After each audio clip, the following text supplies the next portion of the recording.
Lirik oleh Mama Jui, persembahan Yanzin dengan Insan membawa kita ke pukul 10.25 pagi. Seperti yang saya janjikan, kita ada dua orang tetamu yang handsome bergaya pagi ni.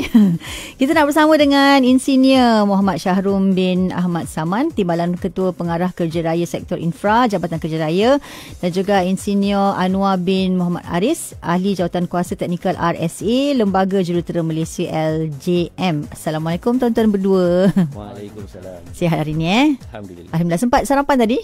Alhamdulillah sempat. Jadi boleh cerita lebih panjang lagi lah tentang keselamatan jalan raya, tanggungjawab bersama. Ni kita nak tanya dulu dengan Tuan Shahrum dululah. Sekarang ni kan isu kemalangan maut di jalan raya di negara kita ni sangat membimbangkan. Setiap hari ada saja laporan kemalangan jiwa dan sebagainya. Angka kemalangan selalunya meningkat khususnya semasa musim-musim perayaan lah. Mungkin apa faktor penyebab kepada berlakunya kemalangan di jalan raya ni, Tuan? Okey, terima kasih Mimi kerana mengutarakan soalan tu. Saya juga ucapkan terima kasih kerana menjemput saya untuk hadir pada pagi ini. Memang betul kemalangan jalan raya amat membimbangkan lah. Betul. Kalau kita tengok statistik secara keseluruhan negara kita ni secara purata ada 600,000 kemalangan sehari, setahun. Okey. Ini bermakna dalam masa 1 minit akan ada satu kemalangan jalan raya. Sementara saya tengah bercakap ni, habis ayat lagi dah ada satu kemalangan jalan raya. Betul. Dan dari segi kematian pula kita ada 6,400 kemalangan maut yang terlibat, dan ini bermakna setiap 1 jam 20 minit akan ada satu kematian disebabkan oleh kemalangan jalan raya. Sama juga dengan 18 bilangan kematian setiap hari. Okay. Jadi kalau kita tengok ini secara menyeluruh, kalau kita naik kapal terbang lah, dalam kapal terbang ada dalam kurang 300 penumpang. Jadi kita ada 21 kapal terbang terhempas setiap tahun. Itu menunjukkan satu angka yang sangat besar. Jadi pelbagai faktor yang boleh menyebabkan kemalangan. Yang paling utama adalah sebenarnya manusia. Okay, selagi kenderaan dipandu oleh manusia, selagi itulah manusia merupakan salah satu faktor yang besar. Dan kajian MIROS, satu institusi kajian keselamatan jalan raya di Malaysia ini menunjukkan 80% adalah disebabkan oleh manusia. Contohnya memandu dengan laju, memotong secara berbahaya, tak sabar dan juga tak patuh peraturan. Jadi di sini betapa pentingnya pengguna-pengguna jalan raya mengambil tanggungjawab ni. Untuk menjaga keselamatan diri dan juga orang lain. Yang kedua faktor dia adalah persekitaran jalan. Jalan itu sendiri. Rangkaian jalan kita telah bertambah, bilangan trafik pun telah bertambah. Jadi dengan keadaan kompleks dan rumit ini menyebabkan mudahnya berlaku kemalangan. Selain daripada itu juga faktor kenderaan. Contohnya seperti brek yang tak betul, tayar dan lampu jalan dan sebagainya. Cuaca juga memainkan peranan kat sini. Jadi pendekatan untuk mengatasi kemalangan-kemalangan jalan raya, terutama waktu perayaan dan sebagainya, kerana bilangan kenderaan bertambah. So maksudnya exposure pun bertambah. Perlulah pendekatan secara menyeluruh. Dari segi aspek 3E, education, engineering, enforcement. Kesemua tu mesti ada. Dan tetapi yang paling penting sekali adalah pengguna jalan raya itu sendiri melaksanakan tanggungjawab mereka. Dan gabungan antara perkara-perkara ini akan memastikan bahawa tindakan untuk kita menyelesaikan masalah kemalangan jalan raya akan lebih berkesan. Dari aspek kejuruteraan pula, apabila kita nak menyelesaikan masalah-masalah kemalangan jalan raya ni, dia ada dua pendekatan utama. Yang pertama adalah pencegahan kemalangan itu sendiri.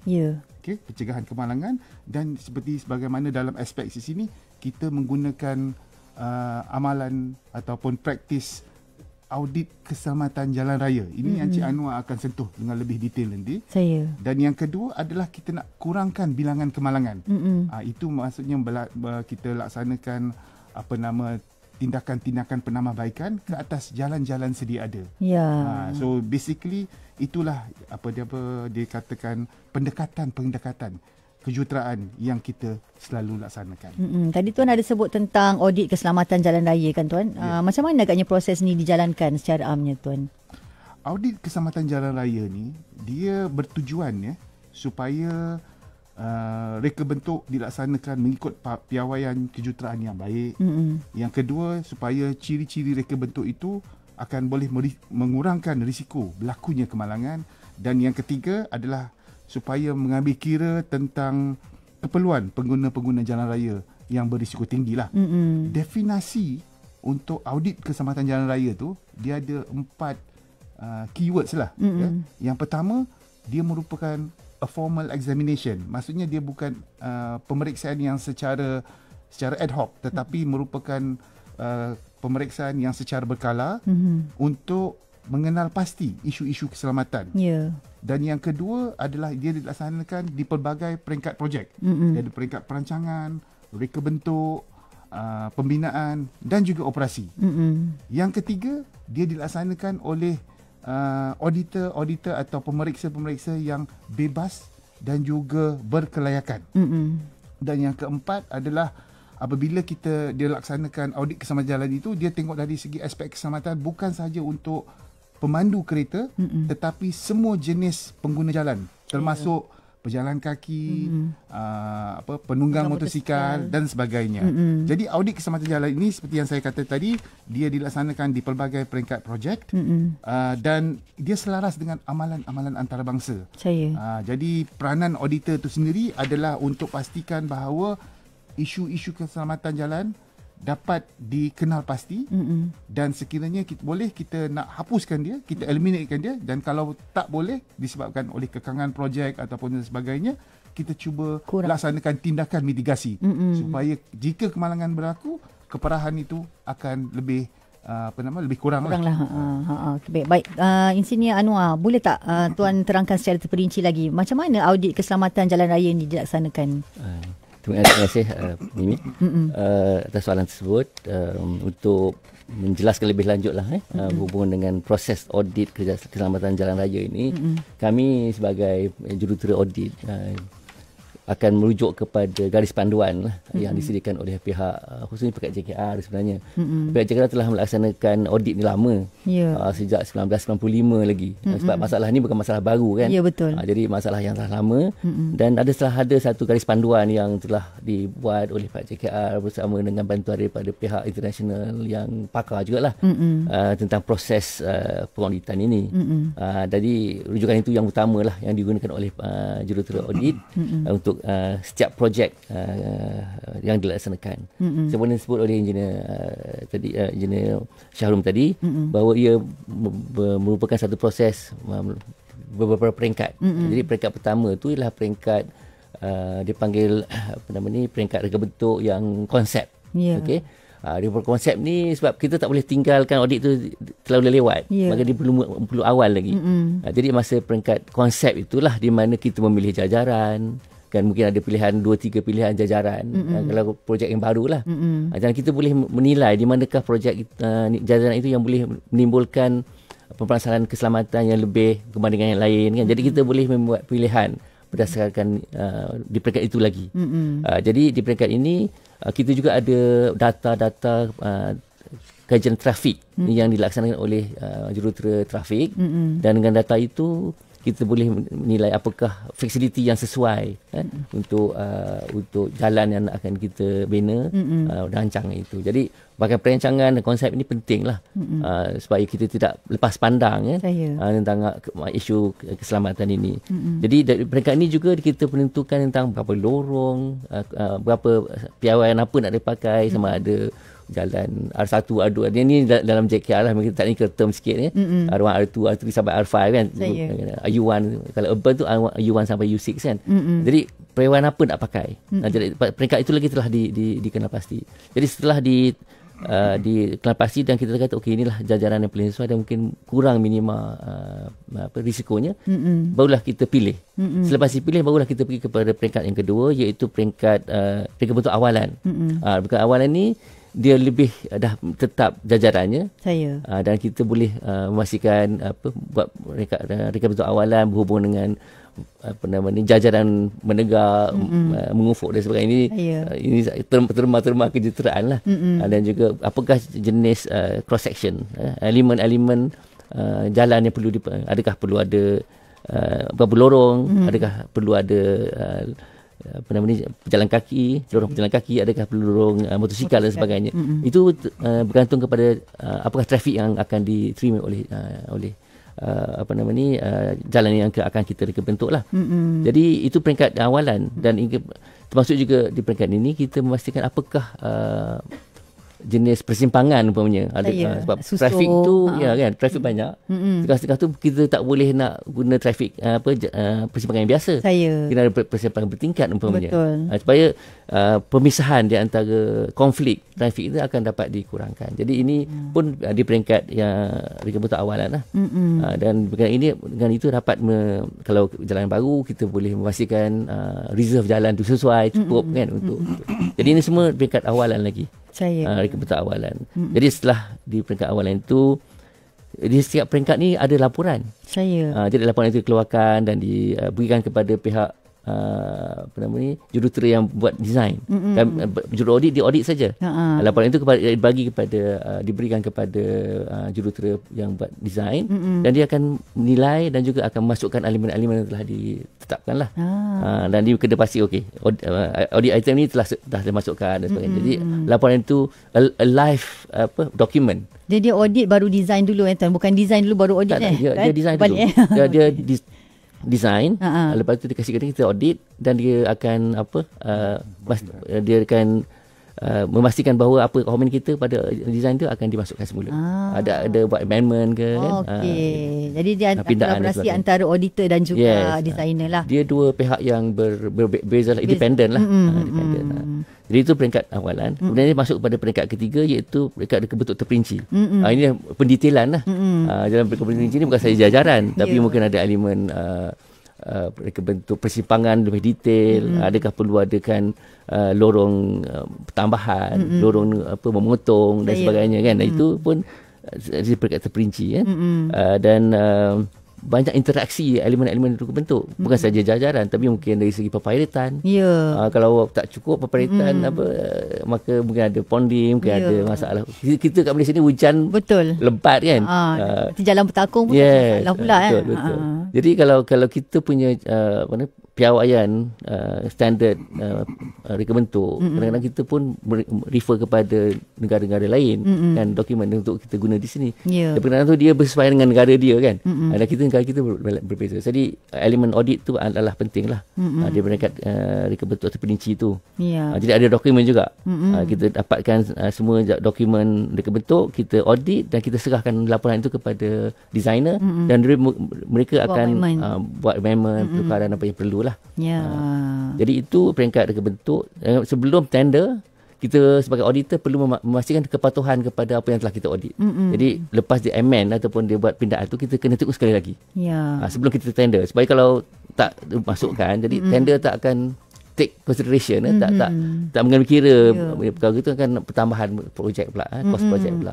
Jadi itu peringkat reka bentuk lah. Jadi begitu agak ada banyak peringkat lah untuk reka bentuk saja. Tapi selepas di reka bentuk telah selesai, maka masuk kepada peringkat tender award, dan kontraktor akan mengambil alih kerja-kerja. Dan di peringkat pembinaan pula ada lagi audit.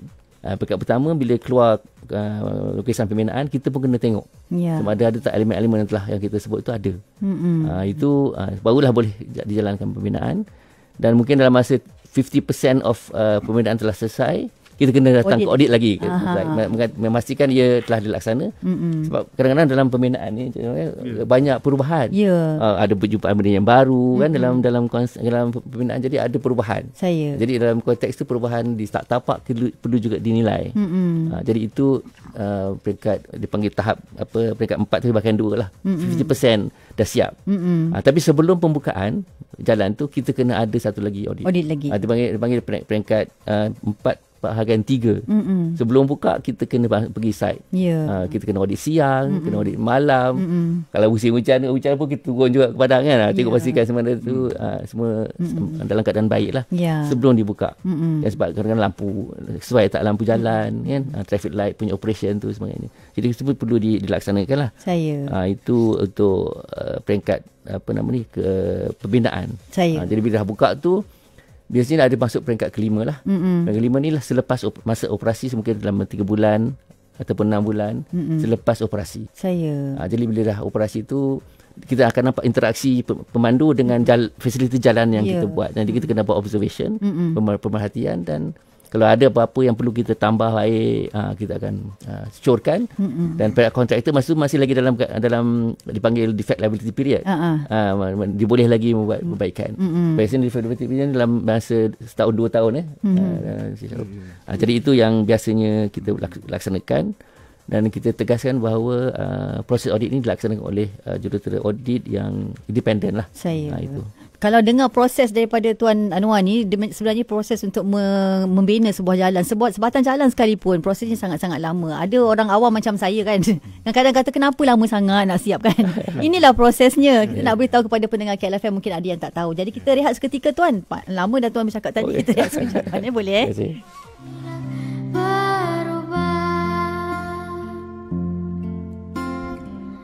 Manis di bibir, memutar kata, malah kau tuduh akulah segala penyebabnya. Siapa terlena, pastinya terpana. Bujuknya, rayunya, suaranya yang meminta simpati.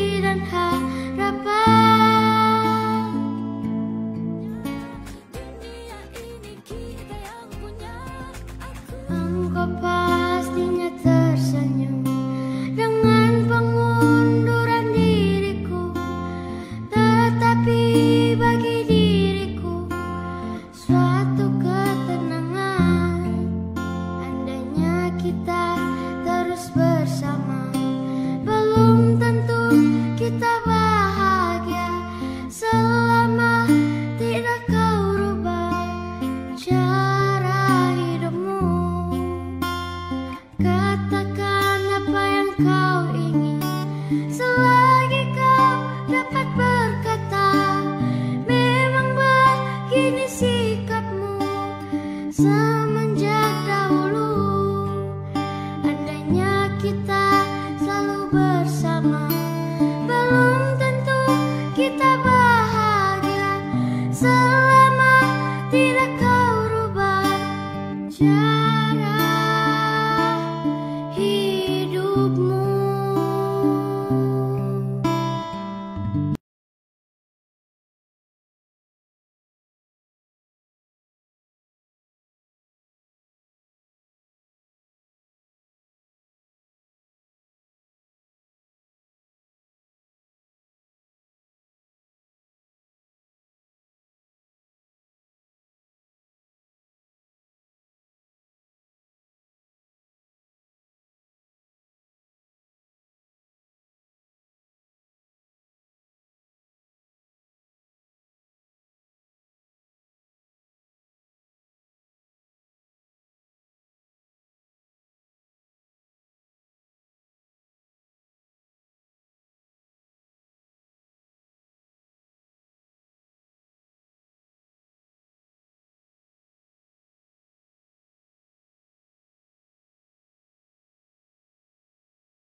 Gandingan Nuha dan juga Naufal Azrin dengan Casablanca. Masih lagi bersama dengan dua orang tetamu kita bercakap tentang keselamatan jalan raya tanggungjawab bersama Engineer Muhammad Syahrum bin Ahmad Saman, Timbalan Ketua Pengarah Kerja Raya Sektor Infra Jabatan Kerja Raya, dan juga Engineer Anwar bin Muhammad Aris, Ahli Jawatan Kuasa Teknikal RSA Lembaga Jurutera Malaysia LJM. Kita bercakap tadi, kita sambung dengan Tuan Anwar sekali lagi. Tadi dah panjang lebar dah Tuan Anwar ceritakan tentang terperinci bagaimana audit keselamatan jalan raya ini dilaksanakan.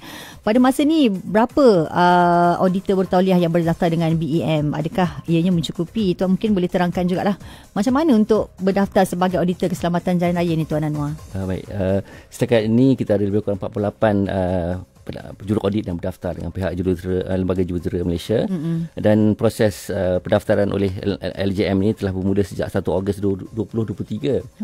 Tapi sebelum itu dia didaftarkan oleh pihak JKR sendiri.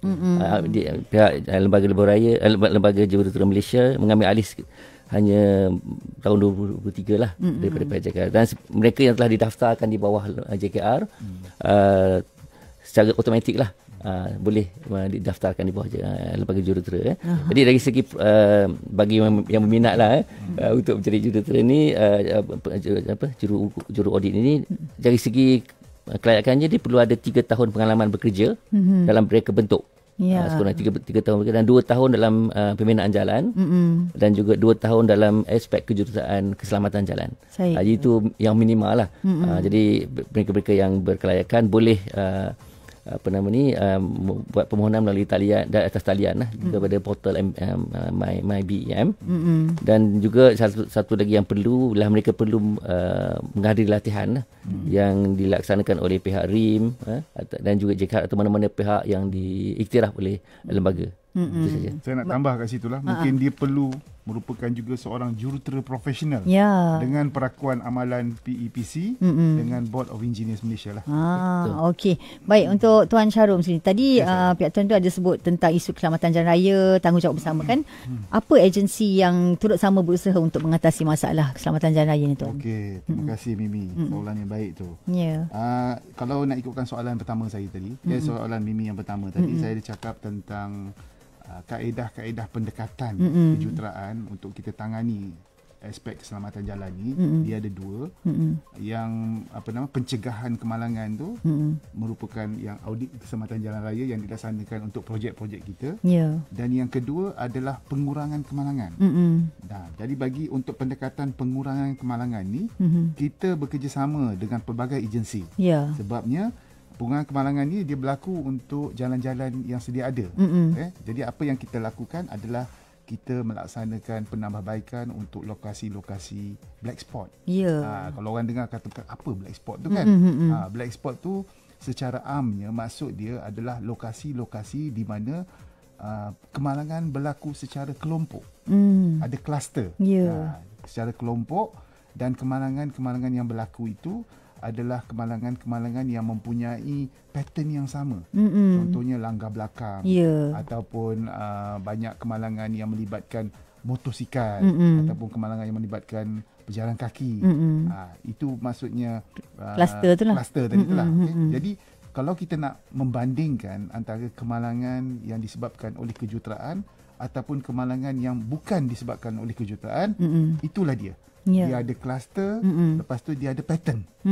Tapi kalau kemalangan yang satu berlaku kat sini, satu berlaku kat sana, satu lagi berlaku kat sana, itu kemalangan yang secara rawak dan mungkin disebabkan oleh faktor manusia ataupun faktor-faktor yang lain. Tapi kalau disebabkan kejuruteraan, inilah dia. Bila ada pattern tu. Jadi bila kita nak melaksanakan penambahbaikan untuk lokasi-lokasi sedia ada ni, sebabkan kita nak tahu pattern dia, kita perlukan data kemalangan. Jadi data kemalangan ni kita mesti dapat data daripada yang agensi kata sahih lah. Contohnya laporan polis. Laporan polis ataupun mana-mana agensi-agensi kerajaan, PBT dan sebagainya. Dan yang kedua adalah kemalangan-kemalangan yang kita laksanakan ni di Malaysia, yang berlaku di Malaysia ini, banyaknya dia unik, tak berlaku di negara lain. Contohnya di negara-negara maju lain. Sebab kita 60% daripada kemalangan maut kita ada disebabkan oleh motosikal. Itu sebagai satu contoh. Jadi treatment yang kita nak buat tu mesti berbeza daripada negara-negara luar. Dan disebab itu kita ada kolaborasi dengan universiti-universiti, kita ada kolaborasi dengan local researcher kita, contohnya sebagai MyROS dan sebagainya, untuk mendapatkan solution ataupun kaedah penambahbaikan yang sesuai dengan negara kita ini. Jadi itu untuk pastikan yang bahawa tindakan yang kita buat tu is effective and proven. Dan di samping itu juga, bila kita nak laksanakan penambahbaikan di jalan sedia ada, mesti ada evidence base, mesti ada bukti. Dia macam CSI tu, kita tapak, ada bukti kenapa jadi macam tu. Jadi macam audit keselamatan jalan tu, dia tak ada pergi ke tapak, dia mungkin tengok drawing saja dan sebagainya. Itu bezanya. Jadi kita mesti ada kolaborasi juga dengan PBT dan sebagainya lah. Dan yang kedua tadi pula, tindakan penambahbaikan kita yang melibatkan kolaborasi adalah apabila kita perlu kaji semula piawaian-piawaian, sistem-sistem, standard-standard yang kita gunakan. Jadi kita perlu mendapatkan input daripada agensi-agensi lain sepertinya JPJ, PBT dan juga road authority yang lain lah. Selain daripada itu juga kita perlu ada kerjasama dengan agensi-agensi lain untuk melaksanakan public awareness campaign. Sebab kadang-kadang kita laksanakan sesuatu penambahbaikan. Contohnya kita buat lintasan pejalan kaki. Zebra crossing. Tapi ada setengah orang tak tahu. Contohnya katakanlah macam budak-budak sekolah. Kita tak tahu macam mana nak menggunakan. Jadi mesti ada public awareness. This is where the education comes in lah. Di situ kita bekerjasama dengan kolaborasi dengan agensi-agensi lain lah. Itulah dia. Baik, Tuan Anwar, mungkin setelah pelaksanaan audit keselamatan jalan, mungkin apakah impak yang akan diperolehi daripada audit tu, Tuan? Okey, mungkin saya boleh kongsikan sedikit tentang impaknya. Pertamanya lah untuk yang objek utama ialah untuk mengurangkan risiko kemalangan lah, dan untuk mengurangkan kadar keparahan dan kematian. Jadi data yang paling penting yang kita cuba fokus ialah untuk mengurangkan cedera parah dan juga kemalangan kematian. Ini satu yang penting lah. Kalau kita dapat berjaya untuk menurunkan data ini, satu yang kejayaan yang boleh kita capai lah. Setakat ni kalau ikut datanya, bukan dalam 13 hingga 14 kematian per 100,000 penduduk di Malaysia lah. Itu ukur antarabangsa yang biasa digunakan lah. Berapa kemalangan kematian per 100,000 penduduk. Kita masih lagi 13, agak tidak memang tidak memuaskan lah pada kami kan. Tapi kita nak kasih sifar sebenarnya. Kalau tanya Encik Syahrul, sifar ya. Betul. Tapi kita cuba mengarah itulah. InsyaAllah. Supaya mudah-mudahan apa yang kita laksanakan, audit dan juga isu macam black spot study dapat mengurangkan itulah. Yang keduanya lah segi penjabatan kos jangka panjang, sebab kematian ni ataupun kecedera parah ni akan mengibatkan bukan sahaja kerugian kepada orang perseorangan itu, tapi kepada negara kan, kepada produktiviti dan sebagainya. Dan ia boleh, kalau ikutkan datanya, kalau itu satu kematian boleh mengibatkan bukan 3.12 juta, 3.12 juta per fatality lah. Jadi bayangkan tadi 6,000 berapa kita kena. Jadi itulah setakat itulah yang mungkin dapat kita achieve lah, insyaAllah. Baik, terakhirnya mungkin Tuan Syahrul, pesanan BM kepada pengguna jalan raya sendiri dalam menangani isu-isu keselamatan jalan raya, Tuan. Secara ringkas ni lah Mimi, kalau kita tengok kajian yang telah dilaksanakan merata dunia, prinsip dia mudah. Dibahasakan dalam bahasa Inggeris, human ni is fallible. Fallible maksudnya dia prone to error. Manusia ni mudah membuat kesilapan. Betul. Jadi dari segi aspek kejuruteraan, kita mesti faham prinsip ni. Itu sebab kalau sebagai satu contoh, kalau Mimi tengok di persimpangan kan, bila kita menghampiri persimpangan, satu papan tanda saja tak cukup. Kita ada paling kurang ada 3 papan tanda. Satu advance warning, sebelum ada papan tanda, sebelum ada persimpangan di persimpangan tu sendiri, dan juga selepas memasuki persimpangan tu, dia akan bagi tahu Kuala Lumpur 100 km untuk memastikan bahawa pengguna telah buat direction yang betul. Lorong mana nak pergi. Betul. Lorong mana nak pergi. Jadi dengan tujuan supaya kalau untuk mengelakkan sekiranya ada pemandu membuat kesilapan, dia tahu dia buat silap dan dia boleh buat whatever tindakan penambahbaikan lah. Yang kedua contohnya ialah apabila kenderaan terbabas katakanlah, itu kita perlukan penghadang jalan untuk bendung dan halang dia daripada pergi in the opposite direction. Prinsip yang kedua pula dia tentang kelemahan manusia itu sendiri dari segi fisiologi kita. Sebagai contoh pejalan kaki kan, kalau dia punya survival rate lebih je daripada 30 km sejam, survival rate is very low. Begitu juga dengan penumpang kereta 50 km sejam. Maksudnya di sini kelajuan tu boleh membunuh. Dan disebab itu kita ada speed limit dan juga traffic calming, dan di situ pengguna-pengguna jalan raya perlu patuh. Dan kalau kita tengok pelan keselamatan jalan raya, dia punya target 50% daripada kemalangan jalan kematian disebabkan kemalangan jalan raya kita nak kurangkan by 2030. Maksudnya di sini nak capai ni bukan tanggungjawab saya, bukan tanggungjawab Cik Anwar, bukan tanggungjawab Mimi, tapi tanggungjawab semua orang untuk kita pandu secara berhemah, kita hormati peraturan dan kita jaga nyawa. Dan saya nak akhiri dengan keselamatan jalan raya sebenarnya bermula dengan kita sendiri. Betul, ya betul. Apa pun kita harapkan moga pendengar KLFM hari ini yang tonton live TikTok dan juga Facebook juga mendapat manfaat daripada Tuan Shahrum dan juga Tuan Anwar. Moga insaf tu jangan sekejap je lah Tuan. Dia dah sedengar dia insaf, lepas ni dia lupa. Dia kena berterusan. Ya, kita harapkan moga lepas dapat mendengar apa yang Tuan berdua kongsikan, dapatlah juga memberi sedikit input kepada pendengar kita supaya lebih berjaga-jaga dan lebih mengurangkan lagi lah kemalangan di Malaysia sendiri, kan Tuan? InsyaAllah. Terima kasih banyak. Dan juga kita selaku orang awam Tuan, kat saya juga nak ucapkan terima kasih kepada Tuan berdua kerana audit jalan tu, bagi jalan cantik, bagi jalan sendiri, kita sendiri mudah menggunakan jalan raya tu. Alhamdulillah, terima kasih banyak-banyak dan kita harapkan moga semua dapat input daripada apa yang kita dapatkan ni. Kalau boleh share ramai-ramai live TikTok dan juga live Facebook untuk kita sebarkan lagi manfaat ni kepada semua yang hadir. Terima kasih Tuan kerana sudi bersama dengan kami. Sekurang-kurangnya 30 minit ni banyak sebenarnya yang kita dapat. Kita harapkan moga selepas ni kalau ada peluang lagi untuk bersama, insya-Allah kita akan bersama lagi Tuan. Terima kasih banyak. Assalamualaikum Tuan. Waalaikumsalam. Terima kasih kerana menjemput. Ya, terus bersama dengan kami menerusi Hai Hai KL.